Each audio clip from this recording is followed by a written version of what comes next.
Hello, everyone, and happy Friday. This is Etienne Bergeron from IA Financial Group for the video for the week ending August 14, 2026.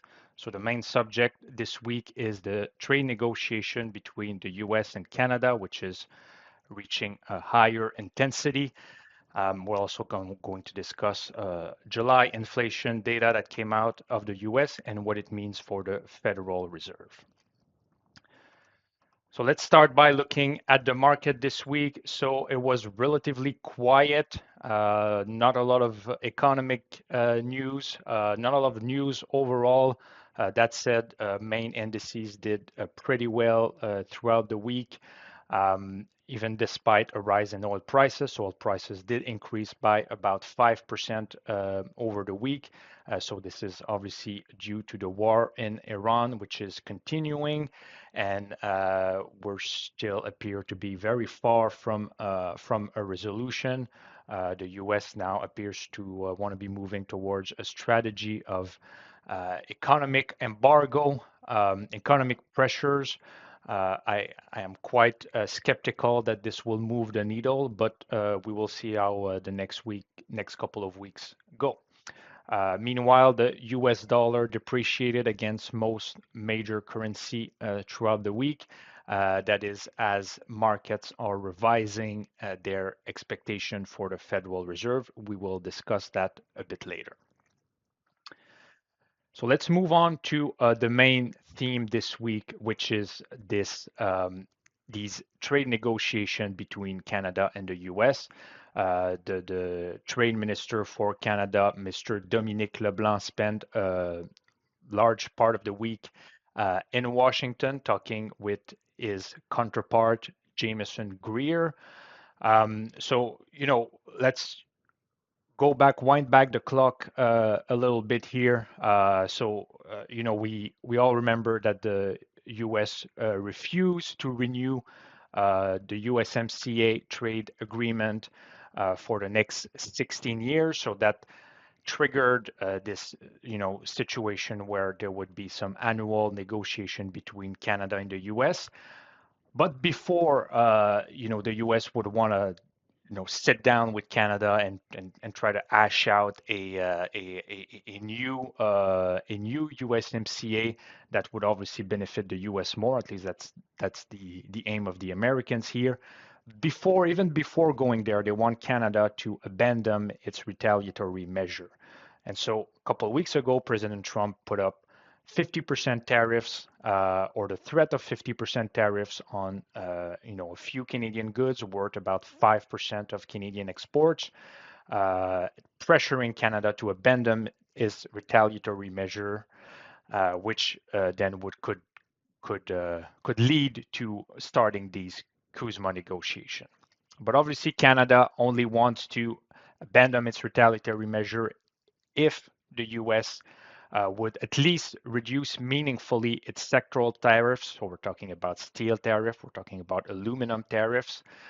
We're also talking about lumber tariffs, probably, and even auto tariffs. So this is the negotiation that are in progress. This is the deal that the two sides are trying to reach, which is on the one hand the U.S. would meaningfully lower its sectoral tariff. On the other hand, Canada would abandon its retaliatory measure. Canada would probably have to do a few more concessions too, notably on dairy quotas and supply management.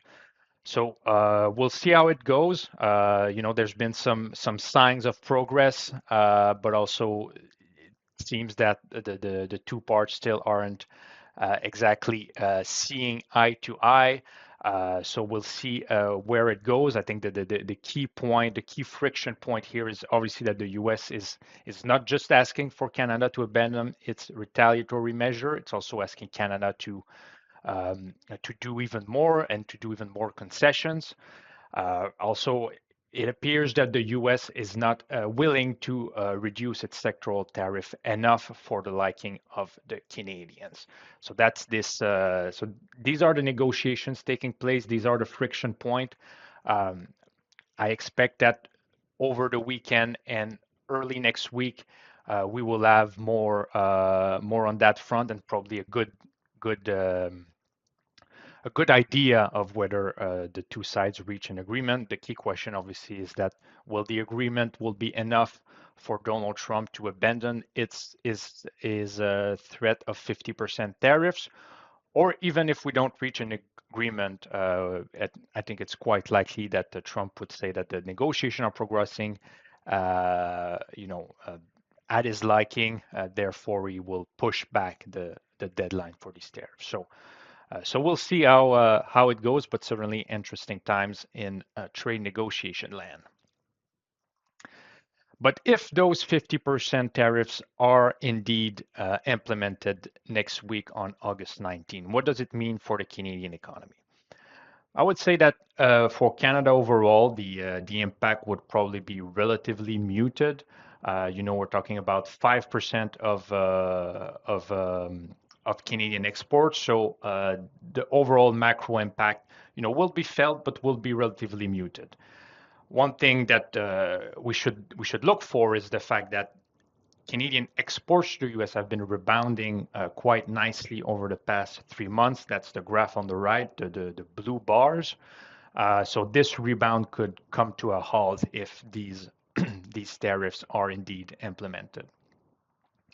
But more so than the macro impact, I think these tariffs, their impact will really be felt at a sectoral level and also at a provincial levels. So these tariffs, they target the few sector like the textile industry, the furniture industry, wood furniture industry specifically, and these are industry that are quite important in Quebec specifically. That's why the province of Quebec, we see a tariffs rate of about 13% if these tariffs are implemented. So that's quite sizable. BC and Ontario would also be affected because of their manufacturing base. BC, it's really related to lumber. Meanwhile, we see those provinces like Alberta, Saskatchewan, big energy producer, potash producer in the case of Saskatchewan.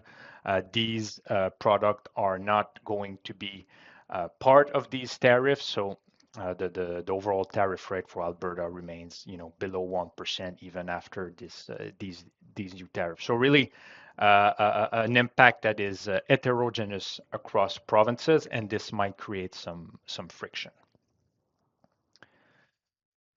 So let's move on now to the second subject of the week. So this is inflation data in the US. It came out for the month of July. Overall, it was a pretty benign inflation print, came in as expected, but also showed an easing in inflation pressure across most measures, whether it's core inflation, whether it's headline CPI inflation, or even producer price inflation. So in terms of headline CPI, we're back at 3.5%. For the Cleveland Fed trim mean CPI, so this is a measure that we think Kevin Warsh likes, we're about 2.6%. So over the past couple of months, the sign of a disinflationary trend in the US are pretty encouraging. We'll see obviously if that continues, but the trajectory of the past couple of months certainly is good news. That said, there are some key risks that remains. Obviously, oil continues to be the main one, but the U.S. economy remains on a slightly overheated path. So that tends to create its own inflationary pressure. There's also inflation in the AI category, so electronic equipment, some pressure there. So clearly some risk remain, but overall, I think the news is pretty good. One thing in particular that helps with this inflation story is the fact that the labor market is pretty stable, and there's not really any inflation coming from it, from rising wages, for instance. That's not the story right now, so that definitely helps with the inflation picture in the US. Now, what does it mean for the Federal Reserve? So we've seen markets over the week price out the September meeting. So what does that mean is that the probability of a hike in September has become much lower.